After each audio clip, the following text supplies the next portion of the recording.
Hola, bienvenido todo mundo a su canal La Historia Oficial. Mi nombre es Roberto. Hoy, que se conmemoran 200 años de la reunión de notables en la que se definiera formalmente la separación del antiguo reino de Guatemala del Imperio Español, haremos un análisis del Acta de la Independencia. Hablaremos también del contexto que consideramos necesario conocer para entender la forma en la que fuera redactada y trataremos de descubrir si realmente se firmó el 15 de septiembre de 1821 en el Palacio Real de la Nueva Guatemala de la Asunción o si hay algo más que deberíamos conocer.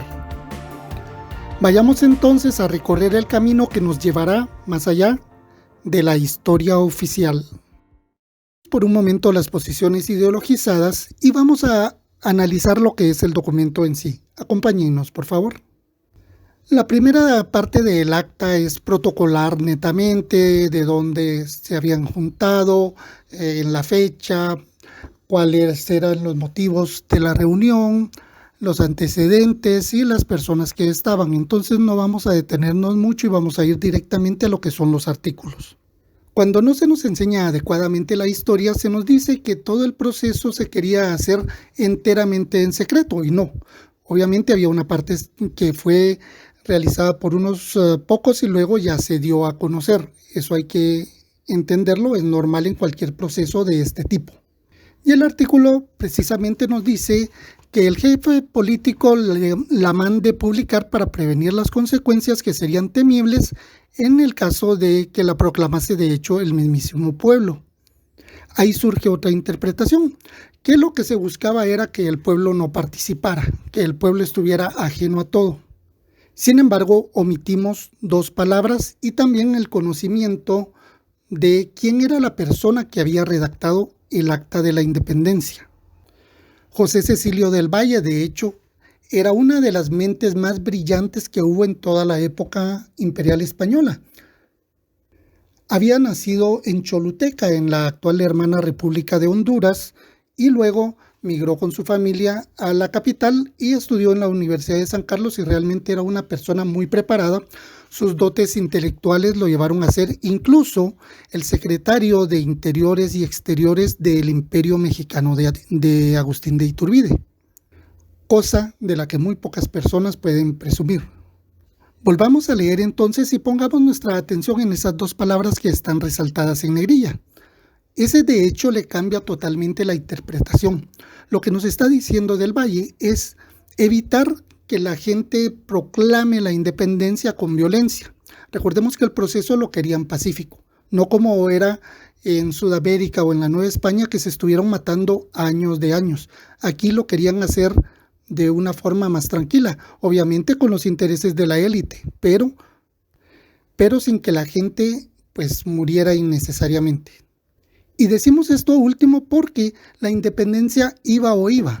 Ya Nueva España había caído, Sudamérica estaba cayendo y era obvio que pues lo siguiente era acá. Eso no se detenía el proceso, lo hiciera quien lo hiciera y se hiciera de la forma que fuere. Pasemos al siguiente. El artículo 2 indica que hay que informar a las provincias de la declaración de la independencia, que las juntas deben enviar sus representantes para el nuevo Congreso, que decidirá sobre el punto de la independencia y, si se aprueba, establecer la nueva forma de gobierno y redactar una constitución. Ojo con esto, el Acta de la Independencia no tenía una idea de ser el documento constituyente de la nueva entidad política, sino un documento de transición entre formar parte del Imperio Español y avanzar sobre el camino de la independencia política y comercial. El tercero nos dice que se debe utilizar el mismo sistema que había servido para elegir las juntas provinciales. O sea, no inventar cosas diferentes o raras, no inventar el agua azucarada, pues usar lo que había servido. Pasando al artículo 4, en la pantalla aparece una palabra que no podemos mencionar por los temas de restricciones que hay de vocabulario en redes sociales, pero se le tacha a todo el proceso de tener estos tintes. Sin embargo, en el artículo 4 del Acta de Independencia nos dice que el número de diputados sea en proporción de 1 por cada 15,000 individuos. Nótese que no se trata de decir criollos, blancos, españoles, hombres, nada. Hablaba de individuos, eso incluye a todos los que ya mencionamos anteriormente, a mujeres, a indígenas, y nos dice que también hay que incluir a los afrodescendientes. Y habla también de ciudadanía. Obviamente aquí el artículo 4 va a la inclusión de toda la gente, independientemente de que a algunas personas no les guste entrar a analizar esto, porque el artículo 4, cuando se hace análisis, casi no lo mencionan, precisamente por ello. El artículo 5 nos habla de que se deben utilizar los últimos censos poblacionales que se tenían para elegir a los diputados. El 6 también le dice a las juntas electoras que no deben tardarse en ver quiénes son sus representantes, porque el Congreso se tenía que instalar el 1 de marzo de 1822, o sea, esta transición debía tener unos 6 meses más o menos para que empezara a funcionar ya la nueva institución del Congreso Constituyente. El artículo 7, y relacionado con lo anterior, indica que hasta que se tengan nuevas autoridades, hasta que haya una nueva forma de elegirlas, las mismas autoridades continuarán. Esto para que la transición se haga de una forma ordenada. Y a la vez, sigue vigente la Constitución de 1812, los decretos y las leyes que han regido hasta ese momento. Lo anterior confunde a muchos porque dicen, ¿cómo era que se trataba de un país diferente y se siguen rigiendo por las mismas leyes? Era porque todavía no había nuevas y no podían dejar a la nueva institución política, a la nueva entidad política, que fuera la ley de la selva. O sea, hasta que el Congreso se reuniera y determinara cuáles iban a ser las nuevas leyes, seguían vigentes las anteriores. Eso tiene mucho sentido y es normal en la mayoría de procesos que se hacen. Pasemos al artículo 8. Este genera muchos traumas y complejos de inferioridad para muchas personas, puesto que se ve como una especie de pecado original patrio, porque se repite a la saciedad. Es imposible y es inaudito que el último enviado de la corona española para gobernar las tierras sea a la vez el primero del nuevo país. Y para eso es importante también aclarar que este no se trataba de un camino celestial, sino de un proceso político. Por lo tanto, vamos a ver maniobras como la que llevara al poder a Gabino Gaínza a finales de la época imperial española en el antiguo reino de Guatemala. El último enviado, realmente el último enviado para gobernar estas tierras fue don Carlos Urrutia. Pero al igual que Gaínza, era una persona ya bastante mayor, de mucha edad, y a inicios de 1821 estaba bastante enfermo. Entonces, su confesor y sus médicos le recomendaron dejar el poder porque su salud ya no podía seguir viéndose afectada por los temas que tenía que manejar. Aquí lo curioso es que su confesor era Simeón Cañas, y uno de sus médicos, Pedro Molina, del movimiento emancipador. Si entendemos lo mínimo de política, vamos a ver que ellos no estaban tal vez tan preocupados por la salud de don Carlos Urrutia, sino porque tenían que acomodar las piezas para lo que querían lograr. Y ahí entra en el juego Gabino Gaínza, que acababa de llegar también al reino de Guatemala, trasladado de Sudamérica. De Gabino Gaínza, hacía grandes rasgos, porque también su biografía es muy extensa. Podemos decir que entre su historial tenía el haber firmado los tratados del IRCAI con los independentistas chilenos. O sea, que mejor que lo que querían los independentistas de aquí de la ciudad de Guatemala. Tenía un carácter bastante, y ante su tendencia política se decía que era liberal y que simpatizaba con las causas independentistas. O sea, nada mejor que ponerlo a él por parte de los criollos. Por tanto, no se trató del último enviado de la corona española, sino alguien que tomó el poder de manera interina. Ahora, respecto a mantenerlo a él en el poder después de formada la nueva institución política, se debe también a otra maniobra muy interesante. Obviamente, aunque las fuerzas militares imperiales acá en el reino de Guatemala no eran muy grandes, existían. ¿Y quién era el jefe de ellos? Precisamente Gavino Gainza. Si lo sacaban, corrían el riesgo de que se les sublevara, entonces lo dejan ahí para que la transición siga siendo de manera ordenada. O sea, más que un hecho iluso, se trató de una maniobra muy bien pensada para conseguir los fines que querían los que estaban viendo la causa de la independencia. Pasemos ahora al artículo 10. Y no es que yo me haya saltado alguno. Por algún motivo, quizá el cansancio después de toda la jornada, al sabio Valle, como a cualquier buen cocinero, se le fue un tomate. El acta de la independencia pasa del artículo 8 al artículo 10 por algún motivo, y así están las copias que se conservan. O sea, no es algo que pudiéramos decir alguien recientemente quitó un artículo que fuera ahí tenebroso o macabro. No, fue un error de redacción. En este artículo se dice cómo debe ser la relación que se tenga entre el jefe político y la junta provisional que se había establecido anteriormente en el artículo 8. El artículo 11 establece que la religión católica seguirá siendo la religión oficial. Para quienes fuimos formados con la idea de la separación Estado-Iglesia, esto la verdad es así como que confuso, pero recordemos que estábamos en 1821 y en ese tiempo aquello era perfectamente normal. En Guatemala se establece la separación entre estas dos instituciones hasta después de la Reforma Liberal en 1871, o sea, 50 años después. El artículo 12 le recuerda a los religiosos que tienen un importante papel en la conservación de la paz y el orden social, lo que pues para nosotros nos parece inaudito, pero que tenía mucho sentido en ese entonces, por lo mismo de que no había una separación iglesia-estado. El artículo 13 le recuerda al ayuntamiento, lo que hoy sería la municipalidad, que tiene también que mantener el orden en lo que son sus inmediaciones en la capital y los pueblos de los alrededores.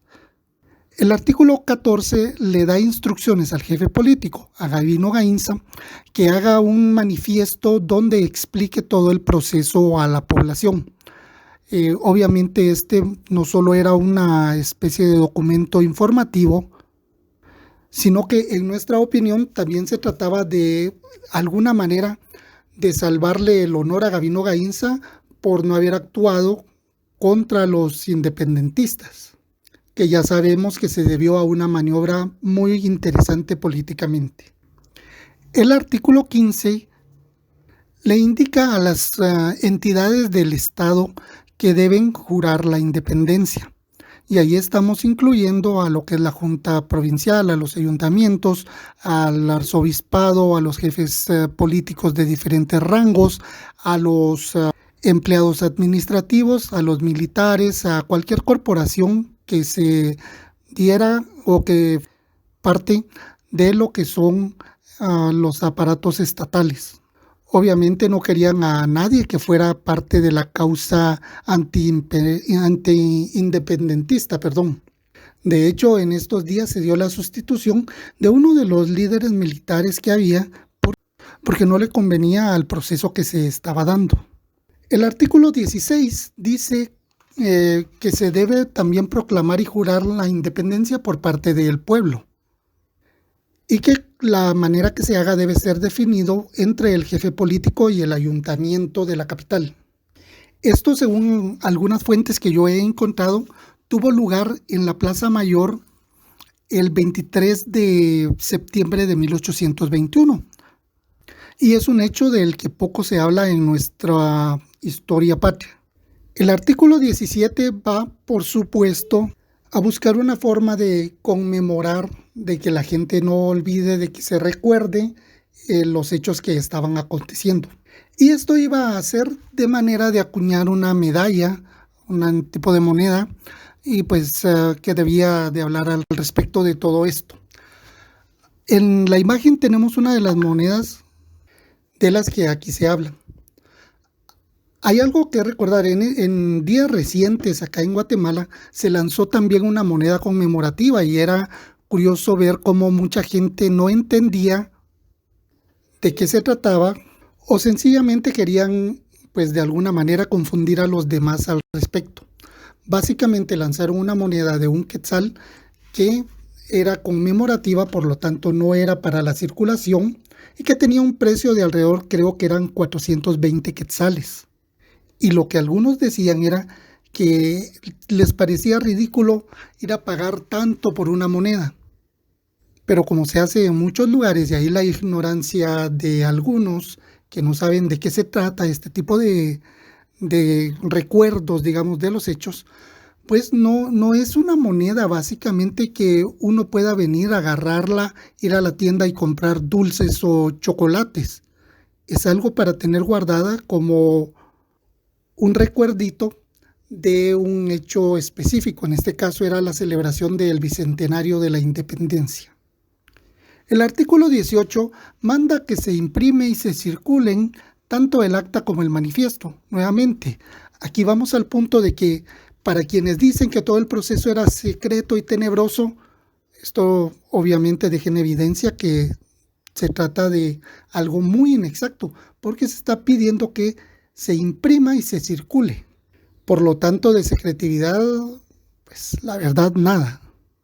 Y el artículo final determina los protocolos y actos religiosos que debían seguirse para pues conmemorar el inicio de la vida independiente de la entidad política que se suponía iba a salir de todo este proceso, que ahí viene otra historia totalmente diferente. Ya solo quedaba en lo que es el acta de la independencia, pues que firmaran. De hecho, de los 53 aproximadamente que empezaron la reunión del 15 de septiembre, solo firmaron 13, porque algunos se retiraron en algún momento de la reunión por no estar de acuerdo con la independencia y también por un proceso muy interesante que suele darse en este tipo de actos. Generalmente se tiene la idea de que se realiza la reunión e inmediatamente se hace el acta y todos pasan firmando. Eso es muy raro que ocurra así y menos que ocurriera en ese entonces. Hoy por hoy todavía se da que se hace una reunión, se toma una minuta y luego se preparan las actas respectivas. Eso se firma a veces al día siguiente o en la próxima reunión, que puede ser 15 días después. Y no siempre se consigue que todas las personas firmen. Algo curioso, José Cecilio del Valle redactó el acta de la independencia, pero no la firmó. ¿Por qué? Sus razones tendrá y ya lo veremos cuando veamos la vida de José Cecilio del Valle. Y sobre este punto, la firma del acta de la independencia, la historia oficial nos indica que se realizó ese 15 de septiembre de 1821 en el salón del Palacio Real, que es lo que tenemos a la vista, el Palacio Real desde la catedral. Se supone y había un monumento conmemorativo en la esquina que era de la calle de Real con la calle de Mercaderes, o conocido, bueno, el monumento fue puesto en tiempos más recientes en lo que sería la Sexta Avenida con Octava Calle de la zona 1 de la ciudad de Guatemala. No sé si el monumento lo vayan a dejar ahí porque ahorita están construyendo, la Municipalidad de Guatemala está construyendo un monumento nuevo. Luego hay otras versiones al respecto. Recordemos que era un día sábado, muchos se retiraron y no iban a esperar a que se hiciera todo el acta, que se sacaran las copias, que era un proceso que podía tomar horas. Por extraño que nos parezca, estamos hablando de hace 200 años y copiar y que todo quedara bien iba a tomar horas. Hay algunas fuentes, entre ellas el libro Memorias para la Historia de la Revolución de Centroamérica, que data de 1832, o sea, solamente 11 años después de que se diera la independencia, nos dice claramente, esta acta se firmó en la casa de Gaínza el 16 de septiembre, obviamente era 16 de septiembre, el día siguiente de que la reunión tuviera lugar, lo cual, si bien no es la versión más extendida, tiene mucho sentido. Ahora veamos. Los jefes políticos y capitanes generales solían vivir en el Palacio Real. Sin embargo, Gabino Gaínza no vivió ahí. Gabino Gaínza alquilaba una parte de la casa que tenemos ahorita en pantalla y que la fortuna ha querido que se conserve. Entonces, según esta versión, nos indica que allí fue donde tuvieron el domingo 16 de septiembre de 1821 lugar, pues lo que es la firma por parte de la mayor autoridad en ese entonces y lo que le daba prácticamente validez al proceso. Así que esto quedará para la polémica de la nación, si fue realmente el 15 de septiembre en esa esquina del Palacio Real o si se trató de algo que se realizó, lo que es la firma del acta, el día siguiente en la casa que hoy ocupa el Liceo Francés. Llegados entonces a este punto, ya solo nos queda agradecerles su atención al video y solicitarles que nos acompañen en este camino para ir más allá de la historia oficial.